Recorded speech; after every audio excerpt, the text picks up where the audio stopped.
Histrionic பர்சனாலிட்டியுடைய இயல்புகள் என்ன? Number 1, they like to be the center of attraction. Number 2, physical appearance மேலே அவங்களுக்கு கொஞ்சம் அதிக கவனம் இருக்கும், அதனால sometimes they might even go overboard.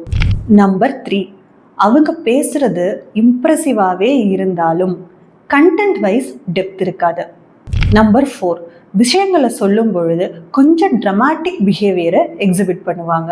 Number 5, இவங்களுடைய எமோஷன்ஸ் ரொம்ப ஷாலோவாக சூப்பர்ஃபிஷியலாக இருக்கும். நம்பர் 6, மற்றவங்க சொல்கிற விஷயத்தை கேட்டு ஈஸியாக இன்ஃப்ளூயன்ஸ் ஆகிடுவாங்க. ஃபைனலி 7th பாயிண்ட், ரிலேஷன்ஷிப்னு வரும்பொழுது ஒருத்தவங்களை ஓரளவுக்கு தெரிஞ்சிருந்தா கூட ரொம்ப க்ளோஸ் மாதிரி ப்ரொஜெக்ட் பண்ணுவாங்க.